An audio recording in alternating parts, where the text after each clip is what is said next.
सुप्रभातम। आज का प्रकरण है प्रत्यय। आज फिर हम व्याकरण का प्रकरण पढ़ेंगे। प्रत्यय प्रत्यय किसे कहते हैं? परिभाषा। धातोः प्रतिपादिकस्य वा पश्चात् यस्य प्रयोगः क्रियते सः प्रत्यय इति कथ्यते। धातु अथवा प्रतिपादिक शब्द के पश्चात जिसका प्रयोग किया जाता है वह प्रत्यय कहा जाता है। प्रत्ययानाम भेदा, प्रत्यय के भेद। प्रत्ययानाम प्रमुख रूपेण त्रयो भेदा सन्ति। प्रत्ययों के मुख्य रूप से 3 भेद होते हैं। ते क्रमशः इमे सन्ति, जो क्रमशः ये हैं। कृत प्रत्ययाः, तद्धित प्रत्ययाः, स्त्री प्रत्ययाः। कृत प्रत्यय, तद्धित प्रत्यय और स्त्री प्रत्यय। कृत प्रत्यय किसे कहते हैं? येषां प्रत्ययानां प्रयोगः धातो क्रियायाः पश्चात् क्रियते ते कृत प्रत्ययाः कथ्यन्ते। क्या कहा है कि जिन प्रत्ययों का प्रयोग धातु अर्थात क्रिया के पश्चात किया जाता है वे कृत प्रत्यय कहे जाते हैं। यथा जैसे जैसे कर्तव्यम, यहाँ पे कर्तव्यम लिखा हुआ है तो कर्तव्य में धातु क्या बनेगी? क्री। और प्रत्यय कौन सा हो गया? तव्य, करना चाहिए। इसी तरह से पठनीयम, पठनीयम में अनियर प्रत्यय जुड़ गया और धातु हो गई पठ, तो पढ़ना चाहिए। इस प्रकार से ये कृत प्रत्यय था। फिर दूसरा आता है तद्धित प्रत्यय। क्या कहता है? येषां प्रत्ययानां प्रयोगः संज्ञा सर्वनाम आदि शब्दानां पश्चात् क्रियते ते तद्धित प्रत्ययः कथ्यते। जिन प्रत्ययों का प्रयोग संज्ञा सर्वनाम आदि शब्दों के पश्चात किया जाता है वे तद्धित प्रत्यय कहे जाते हैं। जैसे उदाहरण आता है शेवः, तो शेवः में धातु क्या बनेगी? शिव, और प्रत्यय बन जाएगा अण। औपगवः, उपगु धातु हो गई, अन प्रत्यय हो गया। दाशरथिः, दशरथ धातु इन प्रत्यय। धनवान में धन धातु मतु प्रत्यय। फिर तीसरा नंबर आता है स्त्री प्रत्यय का। येषां प्रत्ययानां प्रयोगः पुल्लिंग शब्दानां स्त्रीलिंगे परिवर्तयितुं क्रियते ते स्त्री प्रत्ययाः कथ्यते। क्या कहा है कि जिन प्रत्ययों का प्रयोग पुल्लिंग शब्दों से स्त्रीलिंग में परिवर्तन करने के लिए किए जाते हैं वे स्त्री प्रत्यय कहलाते हैं। जैसे कुमारी, कुमारी स्त्री है। अब कुमारी को जैसे धातु बनेगी कुमार, कुमार यहाँ पुल्लिंग शब्द हो गया, पुल्लिंग में डिप प्रत्यय जोड़ दिया कि तो क्या बन जाएगा? कुमारी। इसी तरह से अज पुल्लिंग शब्द है, पुल्लिंग में टाप जोड़ दिया तो क्या बन जाएगा? अजा। अब लाइन से देखते हैं कि कृत प्रत्यय जो है वो कितने प्रकार का होता है। जैसे पहला आता है कृत प्रत्यय। कृत प्रत्यय का पहला आता है क्षत्रिय प्रत्यय। अब क्षत्रिय प्रत्यय जो है वो कृत प्रत्यय का ही भेद है, पहला भेद है। तो क्या कहता है ये? वर्तमान काल अर्थे अर्थात गच्छन, गच्छन का अर्थ होता है जाते हुए, लिखन लिखते हुए, इति अस्मिन् अर्थे परस्मैपदी धातु क्षत्रिय प्रत्यय भवति। क्या कहा है कि इस अर्थ, क्या कहा है कि वर्तमान काल के अर्थ में गच्छन जाते हुए, लिखन लिखते हुए, अर्थात हुआ अथवा रहा रहे, इस अर्थ में, इस अर्थ का बोध कराने के लिए परस्मैपदी धातुओं में क्षत्रिय प्रत्यय होता है। अस्य अत भाग अवशिष्यते सकारस्य ऋकारस्य च लोप भवति। जिसका अत भाग शेष रहता है, यानी कि ये अत शेष रहता है और सकार ऋकार का लोप हो जाता है। क्षत्रिय प्रत्यांत शब्द से प्रयोग विशेषणवत भवति। क्षत्रिय प्रत्यांत शब्द का प्रयोग विशेषण की तरह होता है। अस्य रूपाणि पुल्लिंगे प्रथम पुल्लिंगे पठत वत, स्त्रीलिंगे नदीवत और नपुंसकले जगतवत चलन्ति। यानी इसके रूप पुल्लिंग में पठत की तरह, स्त्रीलिंग में नदी की तरह और नपुंसकलिंग में जगत की तरह चलते हैं। जैसे कि उदाहरण देखते हैं हम। उदाहरण में आता है सतरी प्रत्यान शब्द के उदाहरण। सबसे पहले प्रकृति। प्रकृति का अर्थ होता है धातु। क्या अर्थ होता है? धातु। धातु के साथ क्या जुड़ा है? प्रत्यय। ठीक है। अब यहाँ पे देखना है सबसे पहले शब्द। शब्द क्या दिया है? पठत दिया है। पठत शब्द में धातु, प्रकृति धातु क्या बनेगी? पट बनेगी। प्रत्यय कौन सा हो गया? क्षत्रिय हो गया। अब ये तीनों लिंगों में कैसे चलेगा? पुल्लिंग में चलेगा पठन। कैसे चलेगा? पठन। स्त्रीलिंग में चलेगा पठंती और नपुंसकलिंग में चलेगा पठत। तो क्या हो जाएगा अर्थ इसका? पढ़ते हुए। क्या अर्थ हो जाएगा इसका? पढ़ते हुए। ठीक है। इसी तरह से सत।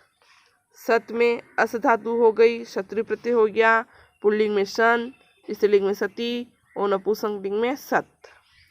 इसी तरह से स्त्रीलिंग में लिखत में लिख धातु क्षत्रिय प्रत्यय, लिखन लिखंती लिखत। पच का बनेगा पच धन क्षत्रिय, पचन पचंती पचत। इसी तरह से पश्यत का बनेगा दृश्य धातु बन के पश्यन पश्यति पश्यंत। पश्यन पश्यंती पश्यत। और भी है, जैसे भवत शब्द में भू धातु हो जाएगी तो तीनों लिंग में भवन भवंती भवत चल जाएगा। मिलत में मिल धातु बनेगी। नयत में नी धातु होती है। गणत में गण धातु। चिंतियत में चिंत धातु। जिग्रत में जिघ्रात धातु। यच्छत में दान धातु। नत्यत में नित धातु। पीबत में पा धातु। और ये तीनों लिंगों में चलेंगे तो जैसे कि पठत वाले शब्द चला है, पठत पठन पठंती, इस तरह से सारे बनेंगे भवन भवंती भवत, नयन नयंती नयत, घणत घणंती घणत। इस प्रकार से इसका इस क्षत्रिय प्रत्यय जो था इसका प्रयोग किया जाता है। अब इसी में ही दूसरा प्रत्यय आता है सानच प्रत्यय। क्या कहता है सानच प्रत्यय? कि वर्तमान काल अर्थे आत्मनेपदी धातु सानच प्रत्यय भवति। यानी कि वर्तमान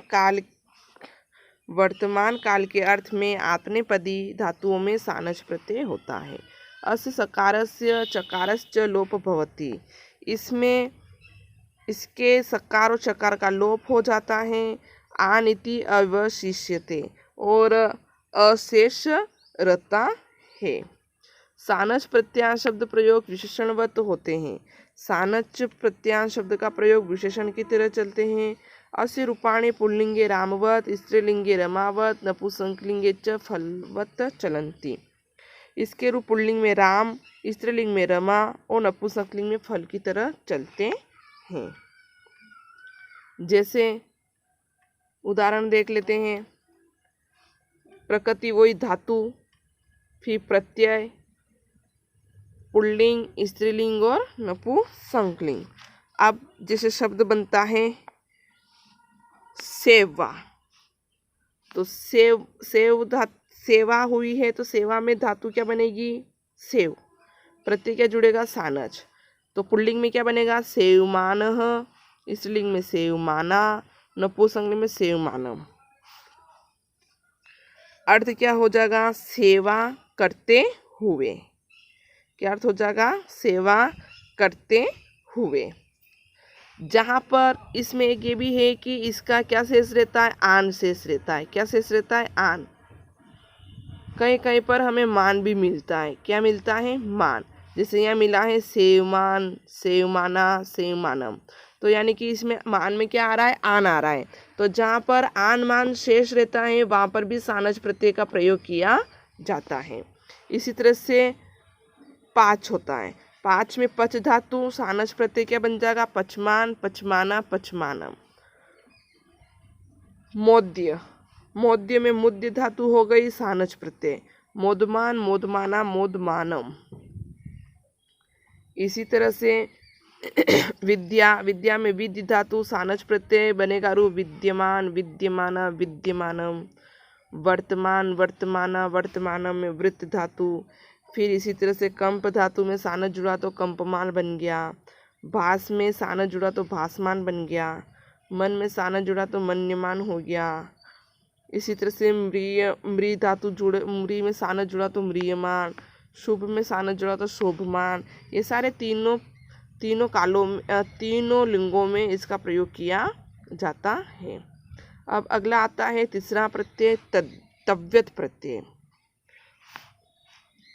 तव्यत प्रत्यय क्या कहता है देख लेते हैं। तव्यत प्रत्यात प्रयोग हिंदी भाषाया चाहिए अथवा योग्य इति अस्मिन् अर्थे भवति।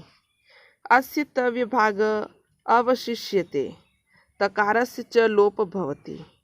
अयं प्रत्यय भाववाच्ये कर्मवाच्ये एव भवति। तव्यत प्रत्यान शब्दानां रूपाणि पुल्लिंगे रामवत, स्त्रीलिंगे रमावत, नपुंसकलिंगे च फलवत चलती। क्या कहा है कि तव्यत प्रत्यय का प्रयोग हिंदी भाषा के चाहिए अथवा योग्य इस अर्थ में होता है।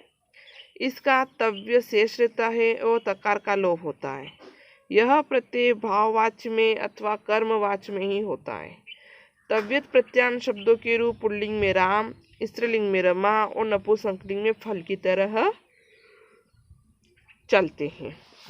जैसे उदाहरण देखते हैं। तव्यत प्रत्यय उदाहरण, धातु बनेगी पट, धातु बनेगी पट, धातु वही प्रत्यय प्रकृति। क्या है? प्रकृति।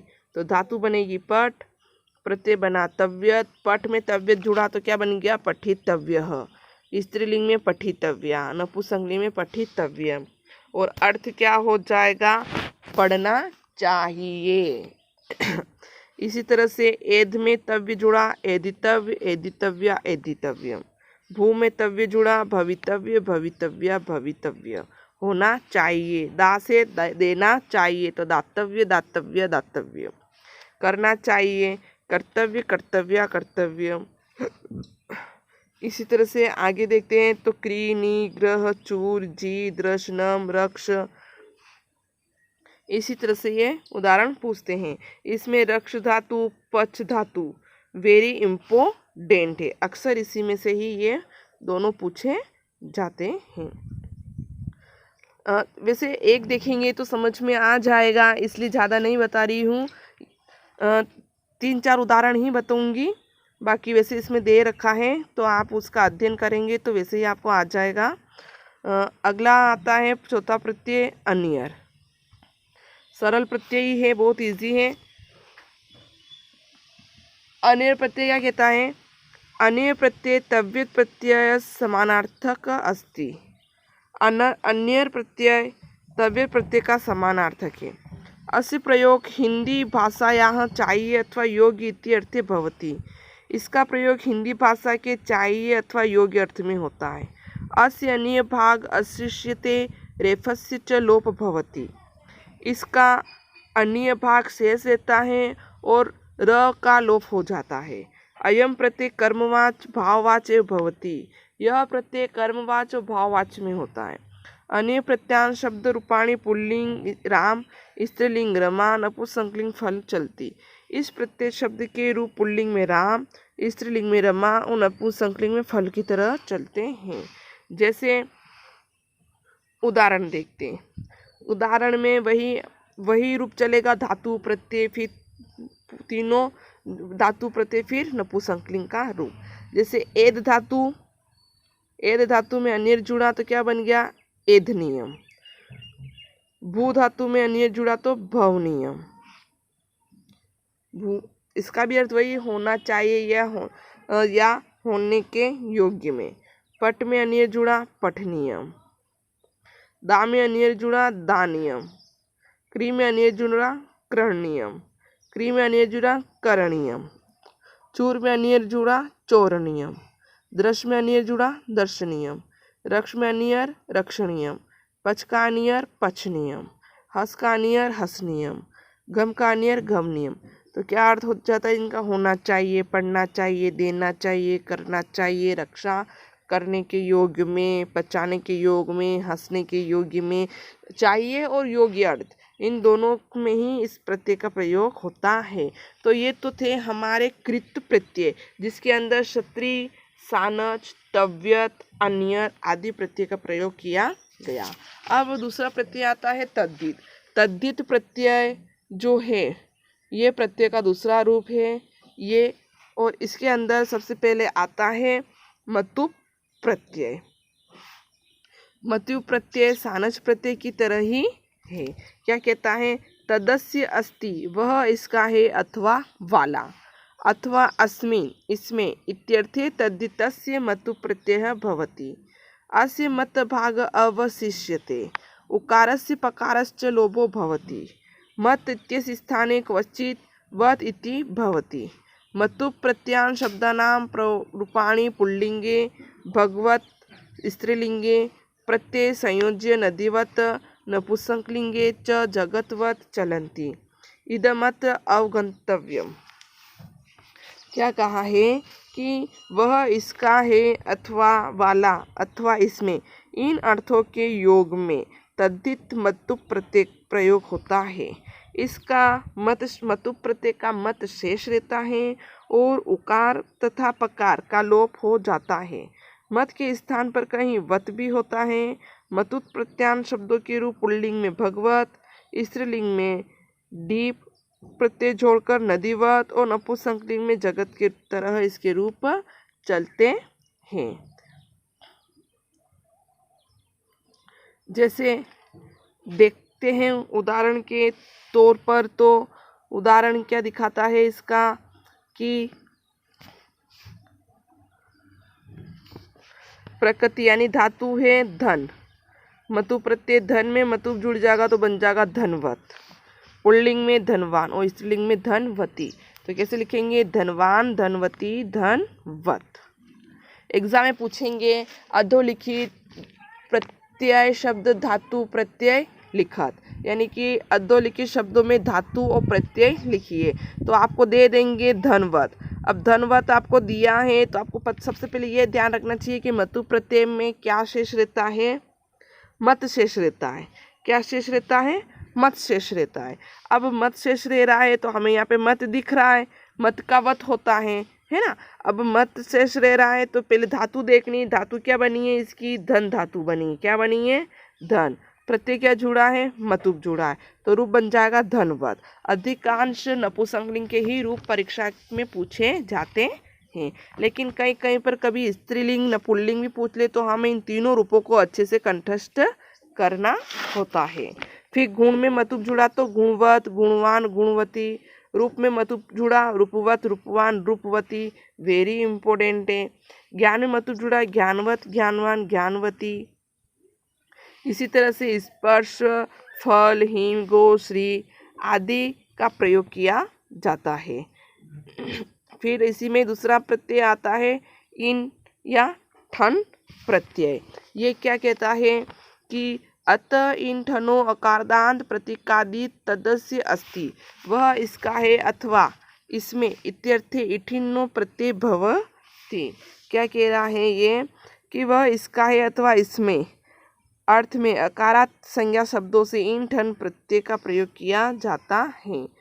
इन प्रयोग काले इति प्रत्ययस्य इन अवशिष्ये च प्रथमा विभक्ति सुप्रत्यय रूपे परिवर्तते। यथा दंडमस्य अस्ति दंडनिति दंडीन सुदंडी। क्या कहा है कि इन्हीं के प्रयोग में इन प्रत्यय का इन शेष रहता है, वह प्रथमा विभक्ति के अर्थ में सुप्रत्यय ई के रूप में परिवर्तित होता है। जैसे दंडम इसका होता है दंडन इन प्रत्यय, तो दंडिन शब्द बन जाता है। जैसे उदाहरण की दृष्टि, उदाहरण से ही समझते हैं हम तो सही समझ में आएगा। जैसे कि दे रखा है धन, धन में हमने क्या जोड़ दिया है? इन प्रत्यय को जोड़ दिया। किस में जोड़ा है? धन में। तो धन में जब इन प्रत्यय जुड़ा तो धनिन शब्द हो गया। इन यहाँ पे क्या है? छोटा है, तो क्या बनेगा? धनी। न जो है वो इस प्रकार का रूप बन जाएगा। तो तो क्या हो जाएगा, धनीन। पुल्लिंग में बन जाएगा धनी शब्द। ठीक है। इसी तरह से क्रोध, क्रोध में इन जुड़ा तो क्रोधीन बना, पुल्लिंग शब्द बनेगा इसका क्रोधी। इसी तरह से दंड, दंड में इन जुड़ा दंडीन और इधर बन जाएगा दंडी। बल में इन जुड़ा बलीन और इधर हो जाएगा बली। गुण में इन जुड़ा गुणीन और इधर हो जाएगा गुणी। इस प्रकार से इस प्रत्यय का भी ऐसे ही प्रयोग किया जाता है। अब लास्ट आ जाता है स्त्री प्रत्यय। स्त्री प्रत्यय में टा प्रत्यय वेरी इम्पोर्टेंट है। अक्सर टा प्रत्यय ही पूछते हैं, तो ये प्रत्यय हम देख लेते हैं। क्या कहता है टा प्रत्यय, अज अद्य तष्ट तापः, अज आदिभ्य अकारांतेच प्रतिपादिकेभ्य स्त्रियां टा प्रत्ययो भवति। क्या कहता है ये कि अज आदि धातु के अकारांत प्रतिपादिक के योग में स्त्री प्रत्ययों में टा प्रत्यय का प्रयोग होता है। टा प्रत्यां शब्द रूपाणी अकारांत स्त्रीलिंगे रमावत चलती। टा प्रत्यय शब्दों के रूप अकारांत के स्त्रीलिंग रमा शब्द की तरह चलते हैं। जैसे शब्द टा प्रत्यय और प्रत्यांश शब्द है। जैसे कि देखिए शब्द आता है अजा, तो अजा स्त्रीलिंग है, धातु बनेगी अज, अज में टाप जुड़ा तो क्या बन गया, अजा बन गया। अज का अर्थ होता है बकरा और अजा का अर्थ होता है बकरी। अश्व यानी घोड़ा, अश्व को स्त्रीलिंग में बनाना है तो टाप जोड़ेगा तो हो जाएगा अश्वा यानी घोड़ी। मंद में टाप जुड़ा तो मंदा।